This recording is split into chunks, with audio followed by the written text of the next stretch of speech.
Welcome back to the Neutral State Podcast, guys. I'm Joey LaBelle. My buddy Briggs, he could not be here today. Normally see us on there together, so I'm taking over today.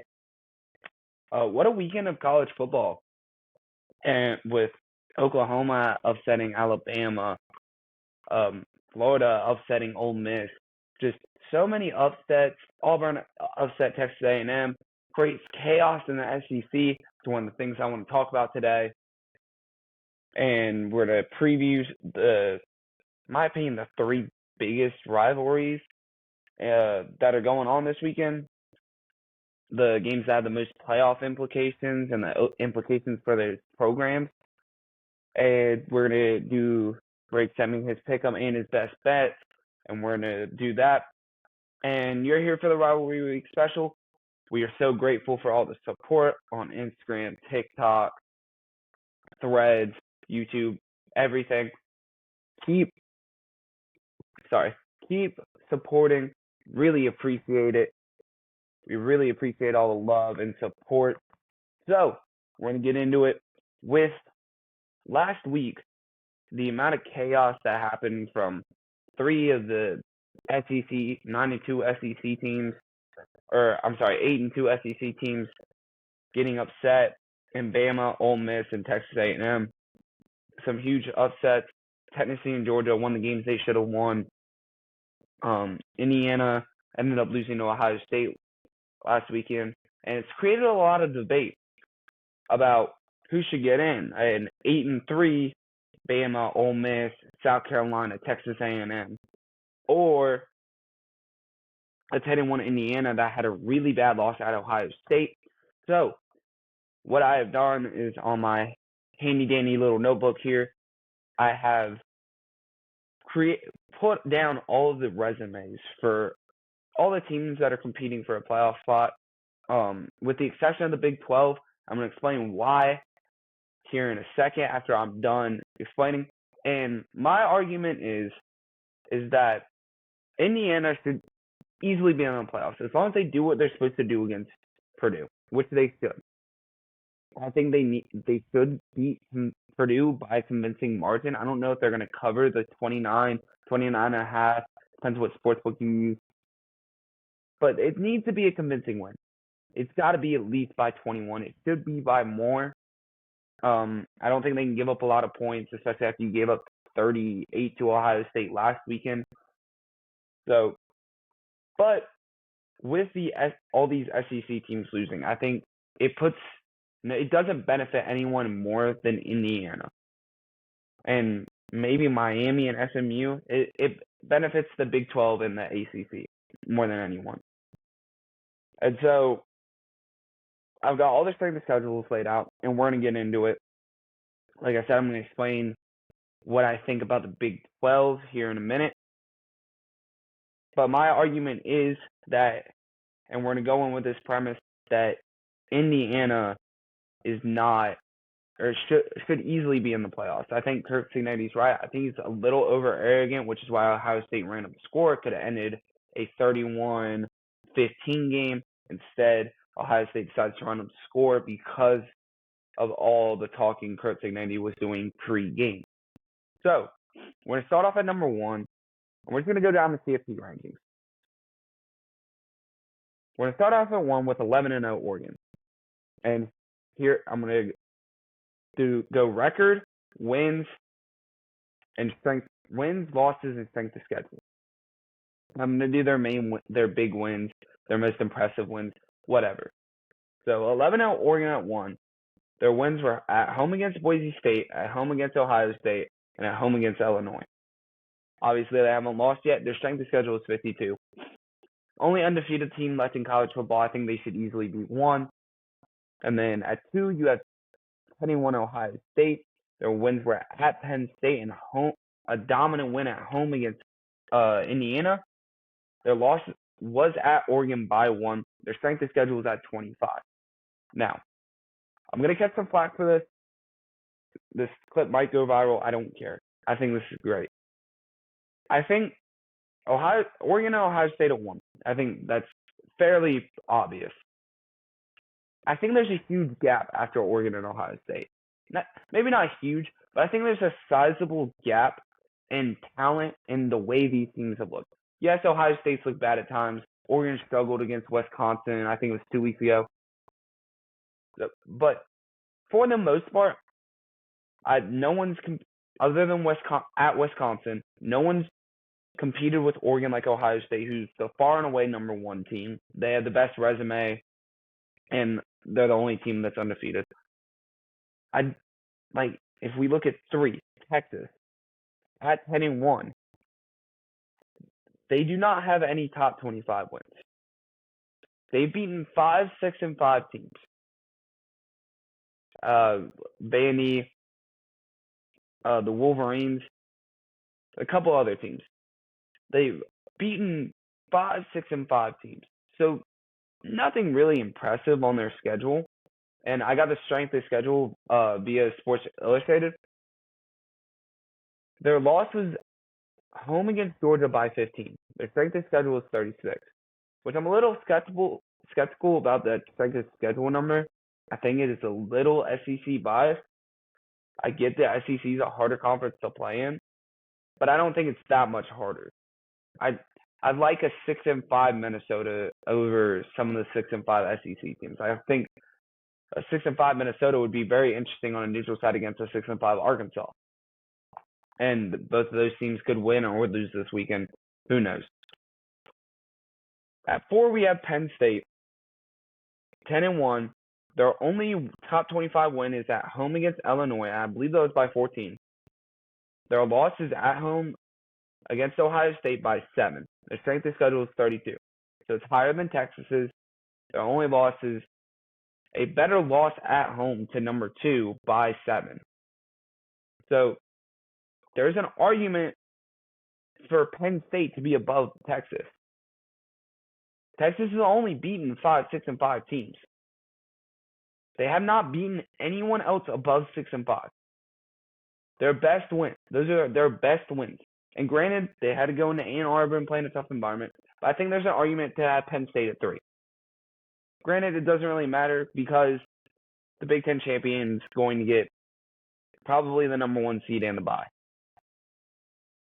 Then Notre Dame at 5, 10-1. Their wins are at Texas A&M and home against Army. They also had that win against Navy, but Navy's kind of fallen off of a cliff since they played Notre Dame.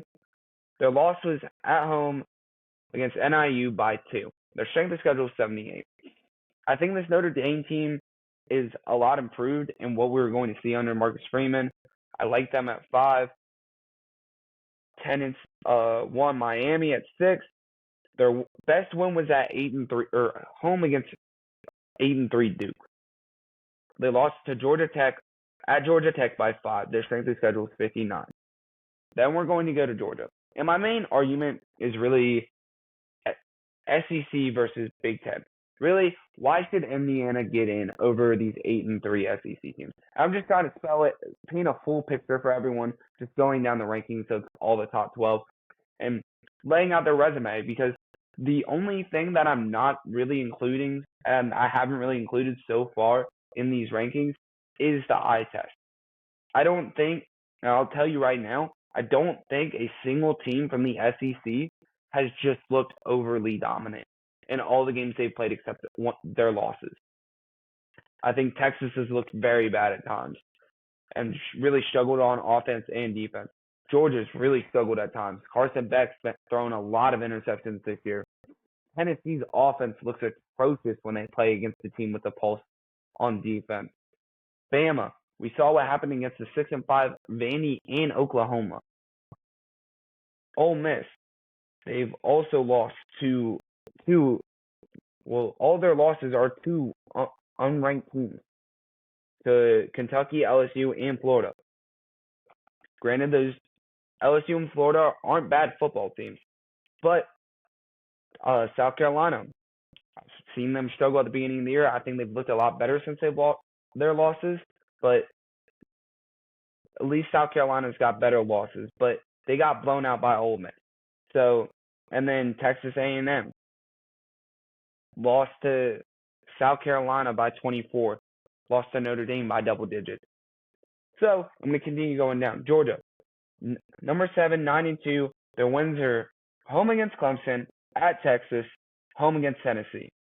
Their losses are at Bama by 7 and at Ole Miss by 18. Their strength of schedule is number 1. Georgia's probably had the hardest schedule in college football this year, maybe other than Florida. I think Florida is number 2 in those rankings. But Georgia's won some games that they've just been able to out-talent people and just roll their helmets out there and win.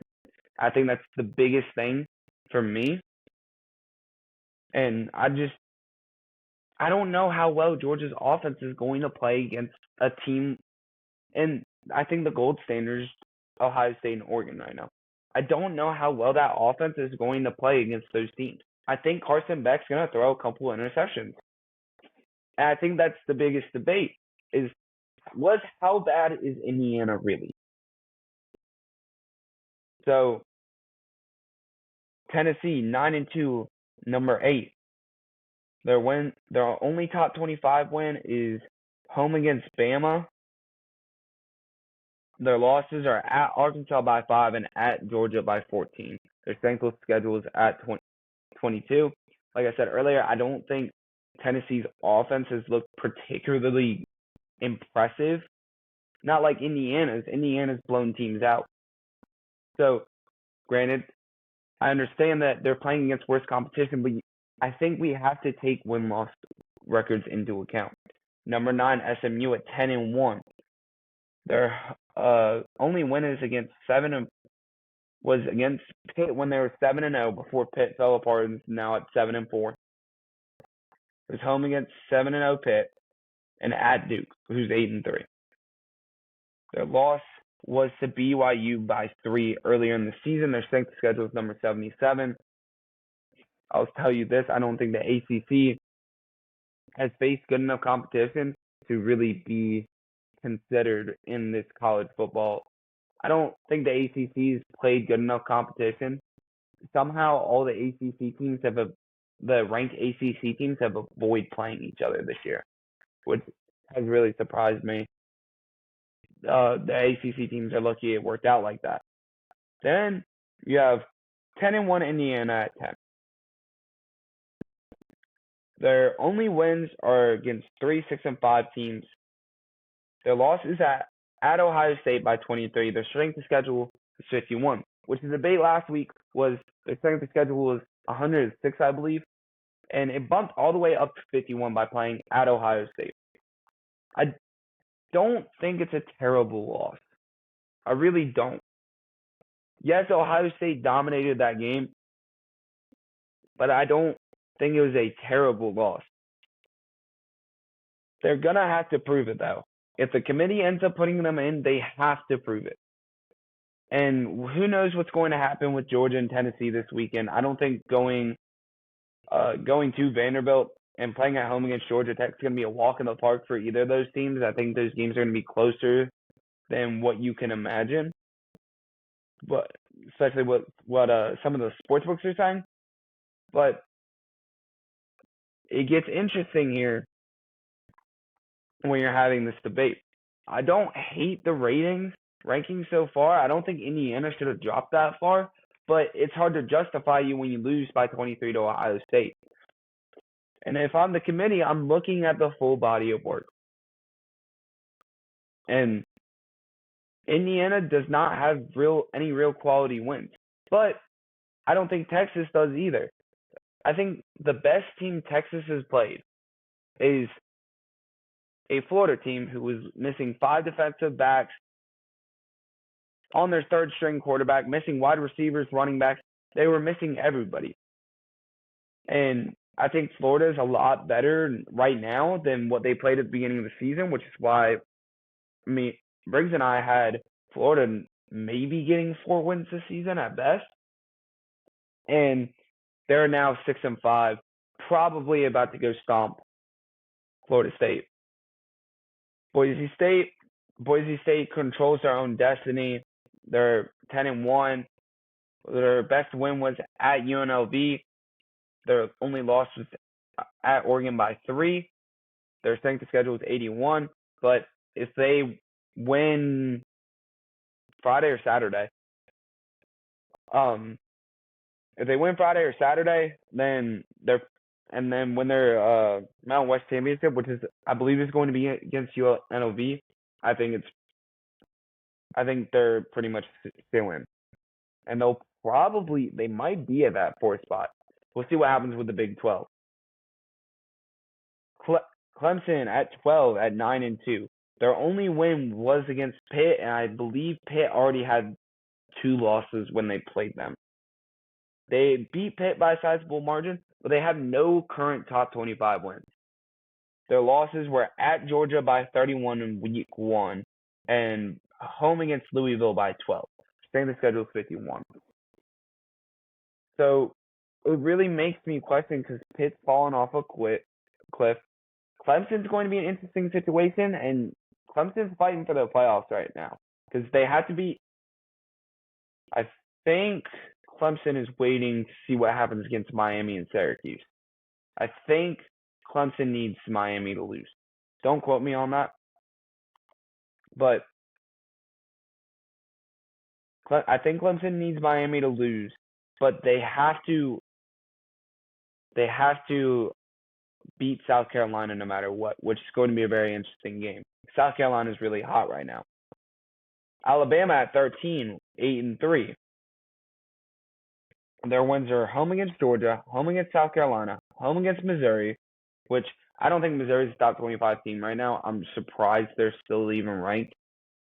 But their losses were at Tennessee by 7, at Vandy by 5, at Oklahoma by 21. Their strength of schedule is 11.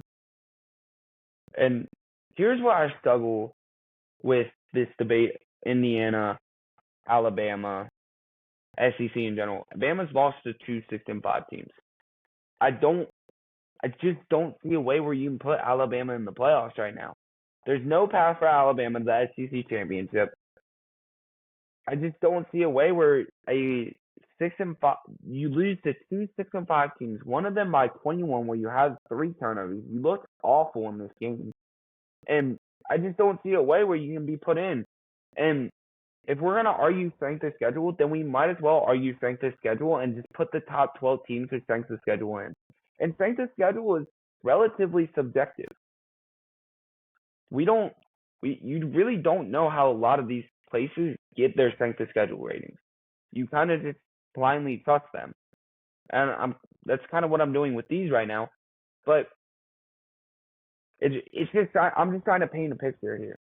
Ole Miss at 8-3, number 14. Their wins were at convincing win at South Carolina, convincing win at home against Georgia. Their losses were home against Kentucky by 3, at LSU by 3, and at Florida by 7. Their strength of schedule is number 27. Again, losing to teams you shouldn't lose to. It would be a different conversation if Ole Miss had only dropped one of those games and lost at South Carolina and home against Georgia. We'd be having a different conversation right now. But you choose to win. You win some of these big games, and then you go and lose to Kentucky. You go and lose to LSU, who's 7-4 right now. I don't think LSU's a particularly elite team. There's a reason they're not ranked in the top 25 right now. And then you choose to lose at Florida by 7. And Florida's beat up right now. Florida's still dealing with the injury bug, and they've had one of the hardest schedules I've ever seen. I think Florida's schedule is harder than Georgia's. Anyways, we'll go to South Carolina, who's 8-3, number 15. Wins home against Texas A&M, home against Missouri. Losses were home against LSU by 3, home against Ole Miss by 24, at Alabama by 2. The strength of schedule is number 12. And South Carolina hasn't had it easy either. The biggest thing for me, South Carolina, they lost LSU's. Sellers got hurt. I get all that. I'll give you that loss. But losing to Ole Miss by 24 at home, that's just, if they didn't lose, I think we'd be having a lot different conversation right now if they only lost to Ole Miss by 1 score. Even if they lost to Ole Miss by 7. So, it's just, the SEC is making a very hard argument to put them in. This is the picture I'm trying to paint. Meanwhile, while you have Indiana, who's beaten teams convincingly and lost the one game to the second best team in the nation, I think, bar none. And then I'm skipping over all the Big 12 teams, and I'm going to number 20, Texas A&M, 8-3. Their wins were home against Mizzou. Losses were home against Notre Dame by 10, at South Carolina by 24, at Auburn by 2, showing the schedule number 23. And just, again, another hard argument. Texas A&M could still make it into the conference championship. Georgia, I believe, is already in. And so the game against Texas this weekend will be very interesting. I'm leaning Texas A&M in this game, so we'll see on that. And then for the Big 12, the reason why I didn't put them in this is, one, it would take forever, two, because the Big 12 is just making itself a disaster, especially Kansas is just crushing dreams right now. Big 12 has 9 teams still able to make the conference championship. None of those teams have clinched. They still have 9 teams able to make it into the conference championship going into rivalry weekend. I believe the Big 12 will work itself out, and I think only one team will get in with so many 9-2 teams. Kansas State plays Iowa State this weekend. Kansas State is 8-3. Iowa State's 9-2. I think if Iowa State wins, they're in. I think Arizona State wins, they're in. But a lot could happen. And so that is my pick. That is my argument for the Big Ten. I'm more of a Big Ten guy. Breaks my SEC guy out. Next week, after rivalry weekend plays out, I think we'll have this debate, and I think it will be very interesting on what his perspective is. But I think win-loss records have to matter over saying the schedule, because I think it matters what you've done. And I'm sorry, Indiana has done more than Texas. I mean, Indiana went to Ohio State and lost. We would be having a completely different conversation if you lost to Ohio State at home by 23. But you went into Ohio State and you lost, and Ohio State ran up the score. I think that is the hardest argument for me. Is if you're Texas, you lost to Georgia by 2 scores, and at your own place. So, and that was the only team with a pulse you played so far. I think this turns into a different conversation. They beat Texas A&M at Kyle Field, but Texas A&M and Texas are both relatively untested, and the test that Texas A&M's had, they've lost, except Mizzou, which I don't think Mizzou's a particularly good football team. I just don't. I don't think they're a top 25 team. Yes, they're 8-3 right now, but I don't think Mizzou's really had any landmark wins this season. So let me know what y'all think. I'm still pitching for Indiana. If they handle business this weekend, pitching Indiana still gets in the playoffs over some of these 8-3 SEC teams. The only 8-3 Bama plays Auburn, who just had that big win against Texas A&M in a couple overtimes. And then Ole Miss plays Mississippi State in the Egg Bowl. But South Carolina and Texas A&M have the biggest games in the SEC this weekend. They both play ranked teams. And I think if they win those games, especially convincingly, I think they have the best argument to get in the playoffs. Texas A&M controls their own destiny at this point. South Carolina probably needs a little bit of help, but with the way South Carolina's been playing recently, I would take South Carolina over Alabama right now. I would take South Carolina over Ole Miss. I would arguably take South Carolina over Tennessee. I think that's an argument worth having. Georgia, I don't know. I really don't trust Carson Beck at quarterback right now, and I came into the year thinking Carson Beck was going to be a Heisman finalist. and probably a top 5 pick in the draft. But he just hasn't proven it. He's thrown a lot of interceptions. But enough of that. Going to preview some of the 3 of the bigger games this weekend. We're going to do keys to victory. Then we're going to get to pick them in best bets and send you on your way to enjoy your holidays. And so the first one I'm going to start off with, which is probably the third best rivalry in college football, especially right now with how good South Carolina and Clemson have been recently. Not just Clemson just dominating South Carolina, is South Carolina at Clemson. And South Carolina walking into this game, both these teams are fighting for the playoff chances. Clemson has to win to get in that ACC championship. South Carolina just needs to win this game for a string of hope and to add that resume that is already not as good as some other teams. If I'm South Carolina to win this game, South Carolina, you have to get Sellers to build confidence early. I think you're going to be able to run the ball if you're South Carolina.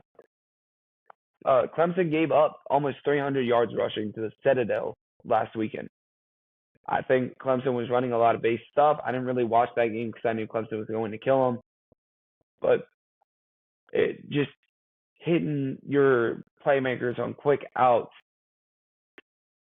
slants, just trying to build Sellers' confidence to let him continue the level of production he's had over the last couple of weeks. Because Sellers has really been the difference in the South Carolina offense to the way they looked at the beginning of the season and the way they look now. I think South Carolina is a lot more of a convincing team right now than they were at the beginning of the season, which after, I believe, Ole Miss was their last loss. It was Ole Miss or Alabama, which is their most recent loss. They've looked a lot better. Sellers has built confidence. And if you can get him to hit a couple like short, easy passes early, I think it's going to create a lot of trouble for the Clemson offense or the Clemson defense to be able to stop both Rocket Sanders and the little bit that Sellers is going to run and being able to pass, which Sellers has been able to do over the last couple of weeks, which is part of the reason why they were able to beat the brakes off of Texas A&M. And on defense, if you're South Carolina, you have to be able to get pressure without blitzing.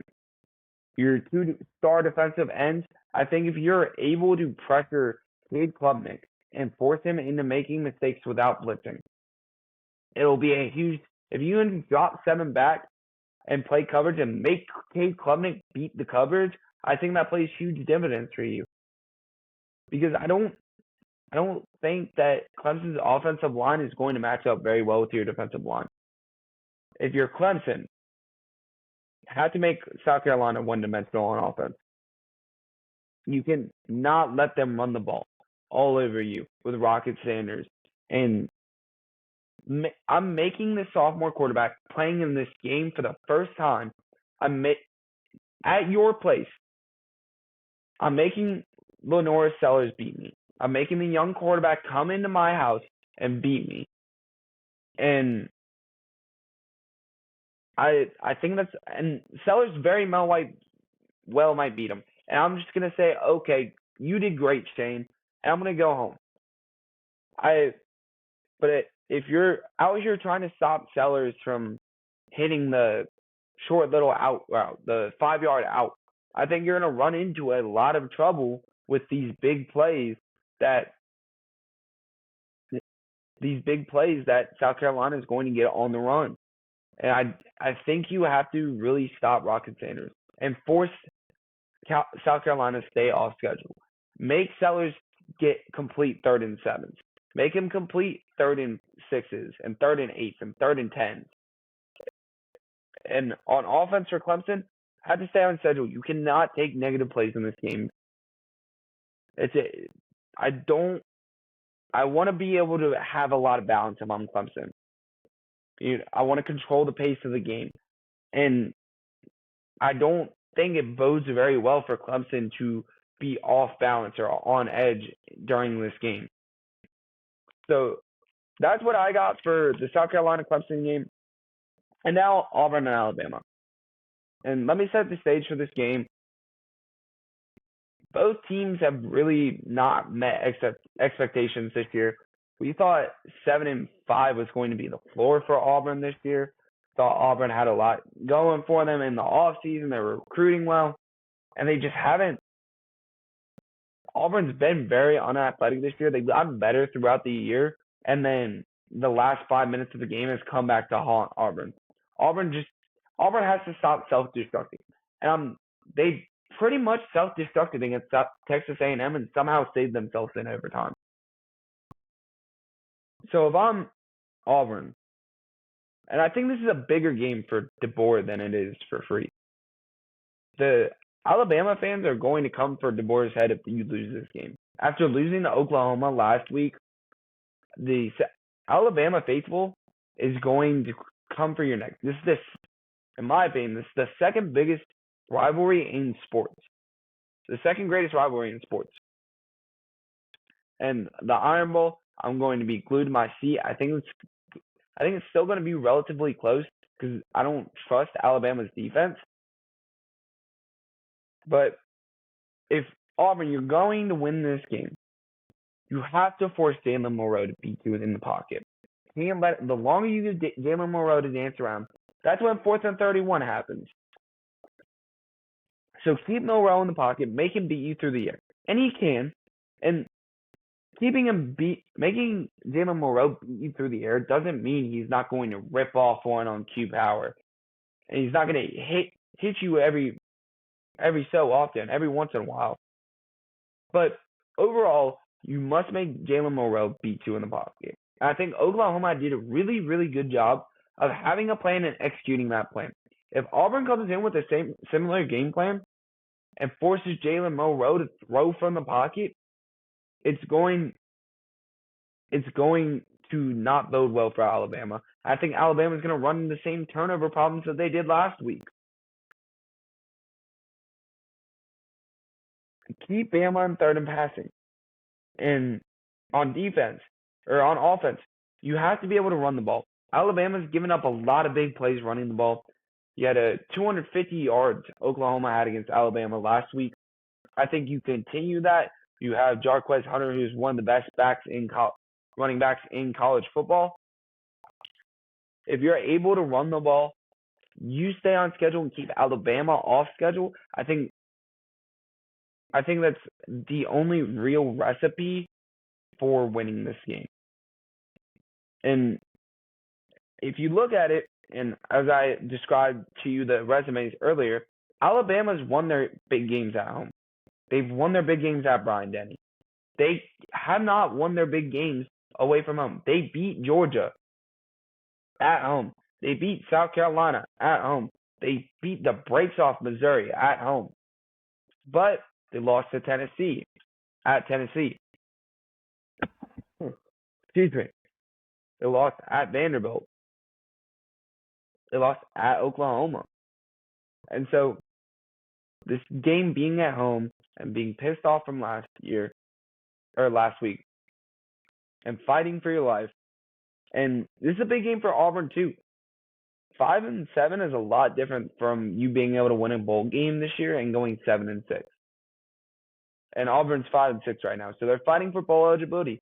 And I think it's huge for Auburn recruiting. And Alabama, I think, has their dynasty on the line.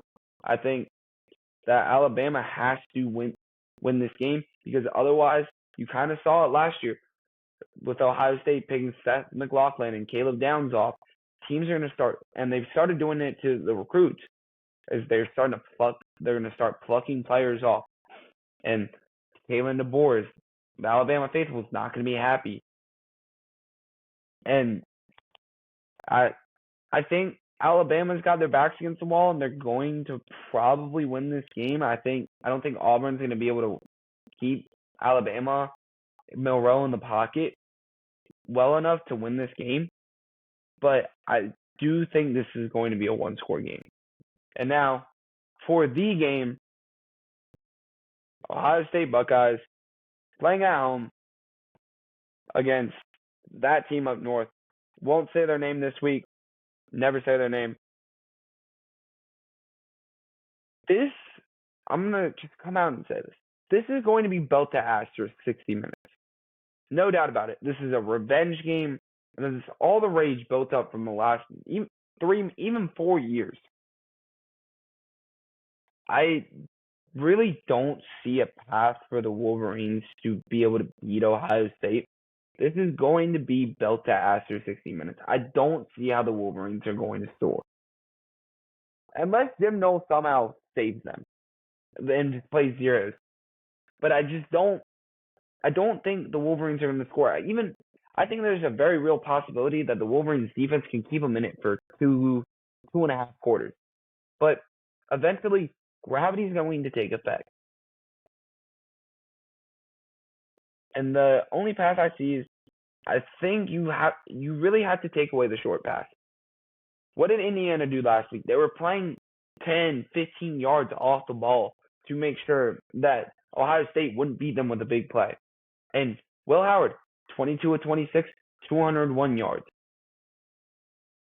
So I think Will Howard has shown he's going to take what you give him. But you can't let Will Howard just pick you apart like that. You're just going to get eaten alive. Your defensive line has got to get negative plays. Even if you don't turn Will Howard over, you've got to be able to stop, at least contain the run.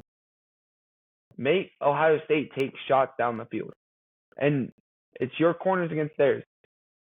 The running defense for the Wolverines has been probably the defensive line's been the best part for the Wolverines on defense this year.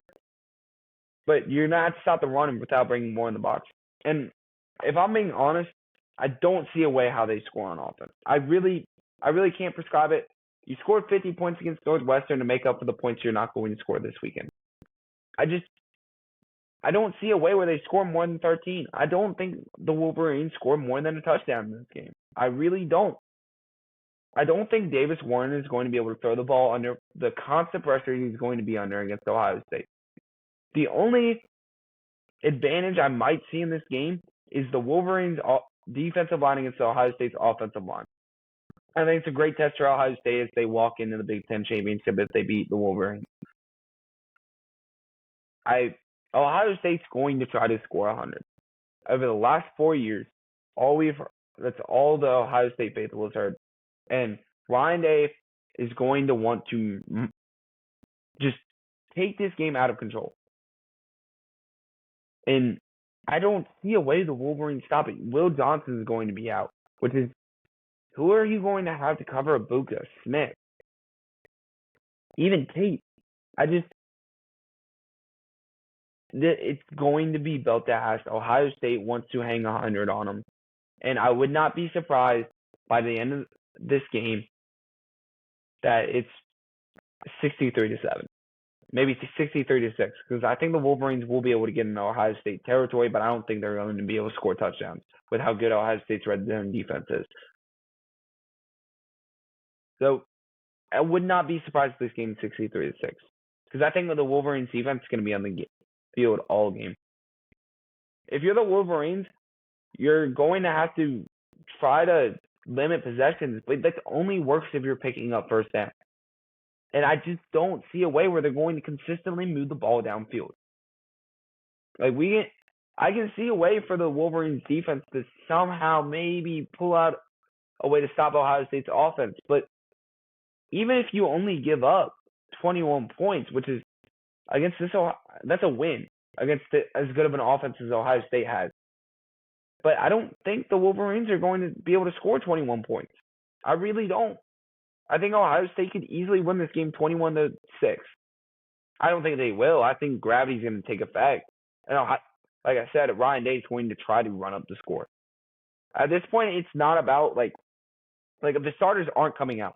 If this game is 63-7, the starters are not coming out. I can tell you that right now. The Ohio State Buckeyes are going to run up the score. And I think this is going to look very ugly. But, hey, Wolverines, at least you got your national championship last year. You're just going to have to live with that one this year and go enjoy your holiday bowl or whatever bowl you get. Anyways, that's enough for that. As you can see, I'm representing. So, got to represent my team. Anyways, For the pick'em this weekend, we took excuse me, we took the biggest real rivalry games, the in-state and the like adjacent state, I guess, rivalry games, and the two other games that have playoff implications this weekend. We did a pick'em, and then we will get to best bets. So South Carolina at Clemson. Briggs and I both have South Carolina beating Clemson. I think South Carolina is really the hottest team, one of the hottest teams, probably the hottest team in the SEC right now. They've looked a lot better since their last loss, which was Alabama or Ole Miss. I can't remember. They looked a lot better. The Wolverines at the Buckeyes. Briggs and I also have that one going to Ohio State. Excuse me. I think Briggs also thinks it's going to be a belt to ass type of game for 60 minutes for Ohio State. I don't think this, especially with it being in the shoe. Texas at Texas A&M. Briggs has Texas winning this game. I have Texas A&M as of right now. I haven't seen Texas play good against any team with a pulse. Like I said, they've beaten 5, 6, and 5 teams, and then they got beaten pretty bad against that Georgia team. So at Kyle Field, you lost at home to Georgia, and you did not look good. You ended up benching Quinn for Arch, and then putting Quinn back in because Arch wasn't playing good either. And so I think Texas A&M is going to be able to pull that one out at the end. Georgia Tech at Georgia. I've got Briggs and I both have Georgia winning that game. I think it's going to be close. I just don't see a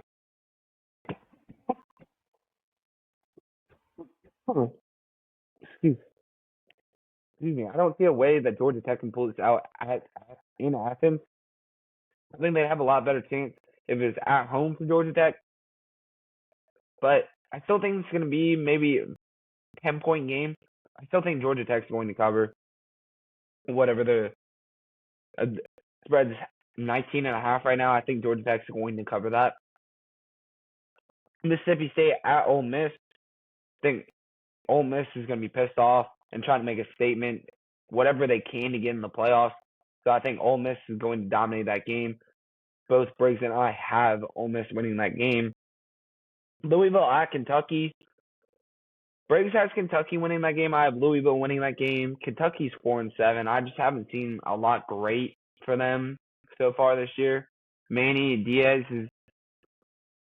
think Manny Diaz is going to get that program right, but they lost so much after Mike Elko left. So I got Louisville winning that game. Miami at Syracuse. I have Miami. Briggs and I both have Miami on upset alert this weekend. Miami plays with their food too much, and it ended up biting them against Georgia Tech. I think Miami's going to play with their food again against the lethal offense that Syracuse has. I think Syracuse is going to score just enough to be able to pull that one out. And then Kansas State at Iowa State. Briggs and I both have Iowa State winning that game. I think Kansas State's still struggling. I don't think they looked all that great the last 5 weeks of the season. And so that is why I have Iowa State. For our best bets for rivalry weekend, Briggs has Navy plus 2.5 at ECU. South Carolina money line at Clemson. Minnesota money line at Wisconsin. Georgia Tech plus 19 at Georgia. And Syracuse plus 11 at home against Miami. And I have Syracuse and Miami over 67.5. I think it's very real. This game probably gets up to 100. I don't think that's a crazy proposition. Notre Dame minus 6.5 at USC. Ohio State minus 20.5 at home against the Wolverines. Mizzou minus 2.5 at home against Arkansas, and Florida minus 14.5 at Florida State. Those are our best bets for the weekend. And I hope y'all, and pretty much wrapping it up, I'll give you a little bit of bonus right here. I think Will Howard should be talked about more in the Heisman conversation. Will Howard's had comparable stats to Dillon Gabriel. So Dillon Gabriel, I think the difference in this Heisman conversation between those two quarterbacks, I think it's going to go to Genty regardless. Just because of how well Genty's played and how proficient he's been at his position. I think the biggest argument against Travis Hunter is that we use snaps as a stat, which we've never done before. That's my biggest problem. But I think Will Howard should get more Heisman love, and hopefully he will if Ohio State's able to beat Oregon in the Big Ten championship. Stats are still really comparable. I think Dillon Gabriel's thrown for maybe 300, 400 more yards, but same amount of interceptions. So I think Will Howard's got 2 more touchdowns than Gabriel. Not 100% sure off the top of my head, but Will Howard, I think, deserves more Heisman love. I'm trying to say this as unbiasedly as I can, but yes. This weekend, enjoy the time with your families. Be thankful for all that you have, and have a great Thanksgiving. Enjoy all the football now today for me. Enjoy all the football that's going on today and this weekend. And we appreciate all the love. We're going to hopefully both be back next week. Really crossing our fingers for that one. We're both going to be back next week to preview conference championship games. We appreciate all the love. Keep liking, keep subscribing. Enjoy your football watching this year. Go in the water cooler. And much love to you guys. Thank you for tuning in. We'll see y'all next time.